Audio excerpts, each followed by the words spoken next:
23 itu kayak sudah ada garis gitu. Kalau penglihatan saya loh, garis 2004-2005 itu mulai perbaikan, pemulihan, sampai ini proses perjalanan masih panjang pembaikan ini. Jadi pengembalian budi pekerti, jadi dikembalikan, jadi dimurnikan kembali sampai benar-benar menyatu, akhirnya terciptalah kehidupan Gemah Ripah loh sini. Oh, gini Mas. Itu bisa terjadi di tahun 2000.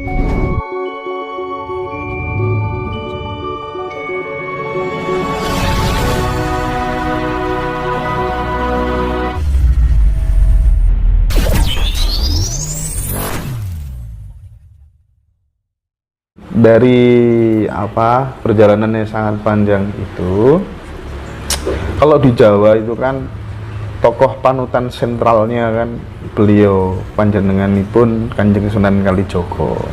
Pernah nggak ditemui beliau lewat mimpi atau kemudian lewat kasunyatan gitu, wujud physically gitu, pernah nggak Mas?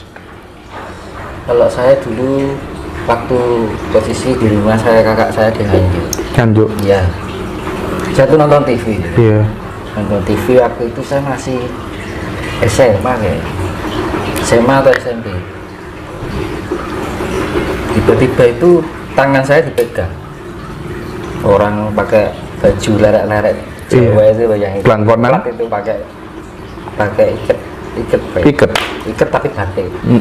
Jadi nggak belangkon kayak pelangkon jadi sekarang itu enggak.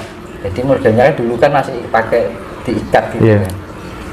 Terus pakai celana yang setengah 3/4 yang hitam itu. Terus saya dipegang, tapi mata saya melek.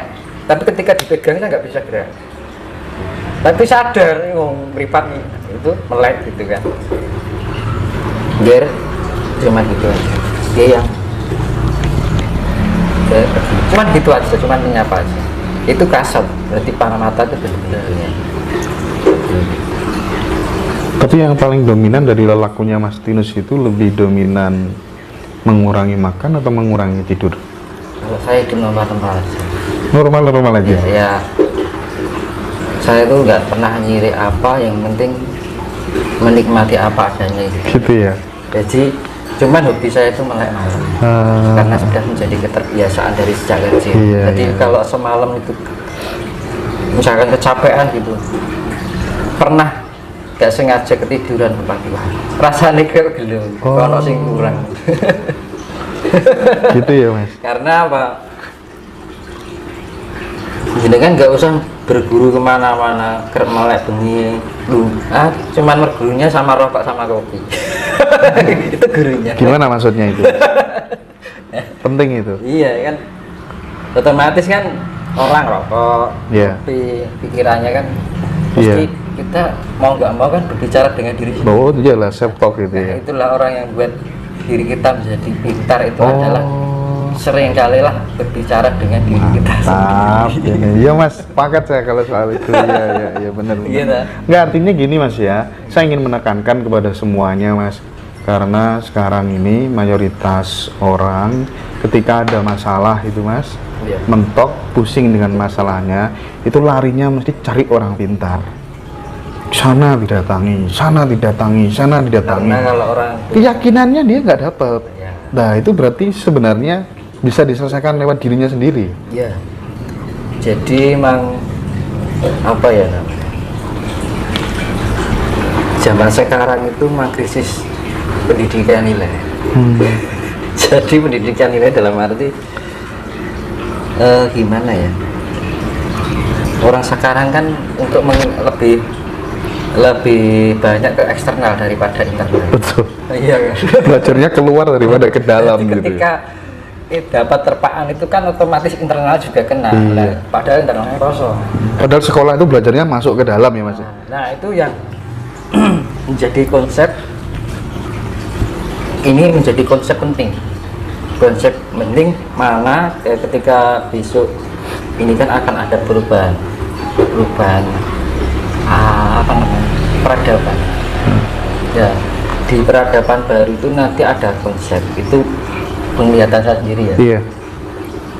Ada konsep, jadi misalkan pendidikan anak sekolah gitu, Iya. itu dari sejak dini, dari sekecil itu sudah diajari tentang pendidikan nilai. Apa tuh pendidikan nilai? Itu biar orang itu memahami tentang kesejahteraan hidup. Jadi murid itu ngerti, jadi murid itu digopo kan gitu. Bukan hanya kalau kita pengen itu kan hanya tambahan hidup. Tapi tujuan hidup yang sebenarnya bukan itu. Berarti ada rekonstruksi kurikulum pendidikan mulai dari Total. dasar ya, Iya. dari bawah ya. Iya, yang diutamakan. Pasti akan terjadi itu Mas Yunus. Pasti. Lama nggak kira-kira penglihatannya panjenengan yang dirasakan kira-kira? Ya, ini Di bawah 5 tahun nggak kira-kira? Untuk mempersiapkan lebih awal aja. Jangan sampai kita terlambat menyadari. Iya, siap. Nah, karena gimana ya? Ya kadang-kadang itu kebenaran itu di mata Tuhan ya. Kebenaran itu ada di Tuhan ya. Kalau saya melihatnya sih nggak lama. Nggak lama. Jadi Quran 2003 itu kayak sudah ada garis gitu. Kalau penglihatan saya Iya. garis 2004-2005 itu mulai pembaikan, pemulihan sampai ini proses perjalanan masih panjang. Pembaikan ini jadi pengembalian budi pekerti, jadi dikembalikan, jadi dimurnikan kembali sampai benar-benar menyatu, akhirnya terciptalah kehidupan gemaripah loh di sini. Oh, gini Mas. Itu bisa terjadi di tahun 2040 ke atas. Oh iya. Yang menarik ini, saya kan keliling nih Mas ke beberapa sesepuh gitu. Ada yang membacakan juga dari serat Joyoboyo dulu bagaimana begitu. Yang intinya dari beberapa sesepuh itu meyakini 2025 itu ada sisi positif yang sangat luar biasa dengan kondisi Nusantara ini. Nah, apakah penglihatannya atau yang dirasakan Mas Tinus juga mengalami hal yang sama? Itu saya malah tahunya dari kecil. Kalau sekarang kan baru heboh-hebohnya. Kalau saya dari dulu udah tahu. Gimana itu Mas? Saya ceritakan. Ya 2025 itu Mas. Ya sih kok wong heboh ini lagi sih nyedai ya kan. Ya toh, kalau orang sudah nyedai kan. Iya. Wah sih berarti. Bener. Diarani suara trompet sangkakala itu ya gitu. Suara orang ini itu ya Mas ya. Itu kan siapa yang ada yang di Al-Quran itu apa yang berbunyinya trompet sangkakala atau apa itu. Iya. Ya itu kan ya omongannya wong-wong ini sudah heboh gitu. Sudah banyak yang bicarakan itu. Kalau aku sudah tahu dari sejak bertemu yang gereja itu ya makanya yang diceritakan yang gereja pertama ketemu itu ya soal ini. Bakal ini. Nah, kalau bapak saya bilangnya 2060 itu titik puncak kejayaan Nusantara. Nah, kalau sampean gimana itu? 2040 ke atas. 2040 ke atas ya. Jadi setelah 2005 ke sini itu umum-umum wong dandan-dandan. Iya, gitu. Apa nek wong dandan-dandan normal langsung dadi rumah kan enggak mungkin. Mboten, iya, enggak mungkin. Nah, aku nek dadi rumah kan lagi kena niki penak ya. Aku nek dadi rumah kayak kursi, kayak meja kan gitu. Apa rumah dadi ora mungkin. Alam kan. Alam. Nanti puncak puncaknya 2023. Jadi kayak saya lihat itu 2024 itu kayak ada garis gitu. 2018 Palu bencana, tsunami. Jadi lekuk. Jadi apa yang menjadi sing film yang liwat mulai jadi kenyataan. Jadi memang di luar prediksiku. Jadi memang itu kan Nabi Khidir itu kan penguasa laut. Iya, air samudra. Tapi kan Mas, kalau rame-rame orang pada bicara tentang Pulau Jawa yang terbelah menjadi dua, itu kalau keyakinannya Mas Tinus, karena memang efek bencana dan pasti akan terjadi sebagai pertanda akan jaya-jayanya Nusantara gitu. Iya, minyak ganjing itu pambuka. Setiap ada pergantian zaman kan harus diakhiri bencana dahsyat. Itu pasti, nggak mungkin dia. Itu untuk diarani cokro panggilingnya seperti itu. Jadi kan banyak yang bicarakan, banyak pemahaman yang mungkin persepsinya beda-beda ya. Ini mungkin perselisihan antar keyakinan menjadi terbelah. Kalau terbelah ya nggak separuh-separuh, hampir berapa persen yang terbelah kan gitu kan. Dipikir ya 80-90 kan gitu. Orang setengah kan gitu. Jadi nugel kaping pintu bilang kan itu memang benar Pulau Jawa kan terbelah. Pulau Jawa kan benar-benar terbelah. Iya, itu bisa terbelah menjadi 2, bisa menjadi 3. Bisa jadi 2, bisa jadi 3. Iya, kalau saya lihat 3. Makan korban nggak? Pasti. Itu ada itu nggak hanya potong terbelah enggak loh, masih ada tanah yang bergeser, belum nanti pertemuan laut selatan dan laut utara itu bertemu, duet itu masih larinya ke samping. Itu yang banyak orang sekarang mengatakan, khususnya para sesepuh ini, air bahkan di mana-mana gitu kan ya. Surabaya tadi Rowo, Kediri tadi Kali, dia kan Jakarta akan tenggelam. Itu Mas Yunus melihat apa enggak kira-kira? Ya, itu kan random nanti. Orang nggak bisa prediksikan ini nggak bisa, random. Iya, karena pergerakan alam, langsung peneliti aja baru mendeteksi gempa aja nggak bisa, boleh itu perubahan alam gitu loh. Alat teknologi aja nggak bisa. Tapi panjenengan sangat yakin musibah yang datang adalah alam. Iya, alam. Iya, alam ya. Kemungkinan nanti akan terbelah menjadi 3. Kemungkinan kalau apa yang saya lihat ya. Loh, itu pernah disampaikan oleh seseorang sesepuh di Lamongan, Mas Yunus. Cuman dia memang nggak mau dipublikasikan, sama persis pendidikannya panjenengan terbelah. Ini kan gini, bukan itu yang medin-medin ini. Iya. Ada kuncinya pengen selamatkan itu gue langsung kacing saat itu terjadi kita sudah punya tameng supaya selamat gitu. Nah, gini, saya ibaratkan ya, ini misalkan sepeda ontel, ini ada catnya ya, dengan catnya warnanya pink ya. Ketika melewat jalan yang kotor pasti ketempelan kotor ya, kotoran ya. Perjalanannya kan penuh dengan kotoran ya, roget.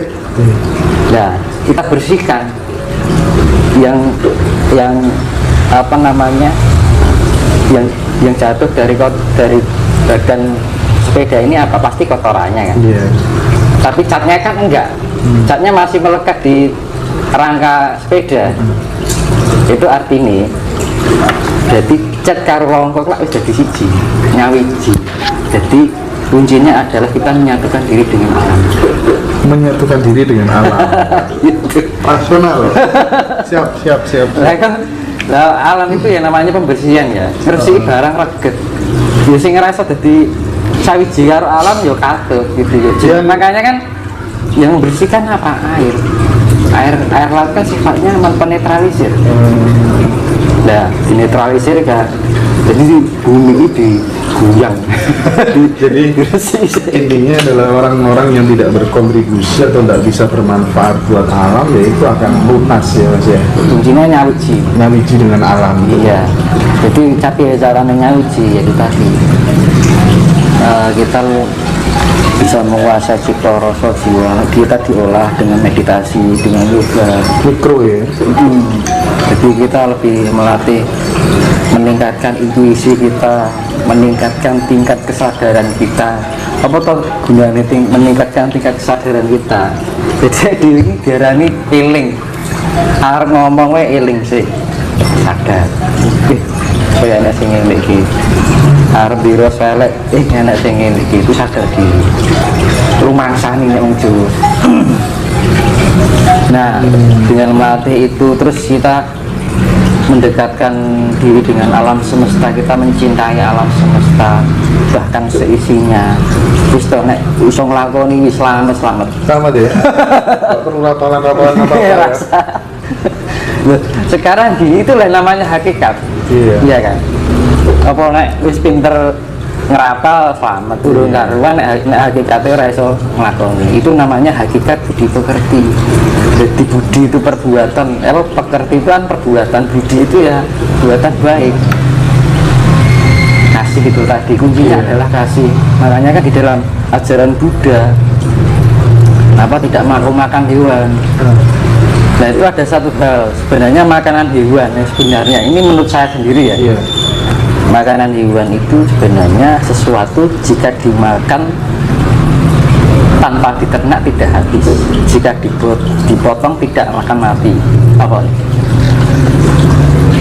Jika semua manusia di bumi ini memakan hewan itu tanpa diternak tidak akan habis, dan jika dipotong tidak akan mati. Ada dua, apa mas? Kan Kan. jenengan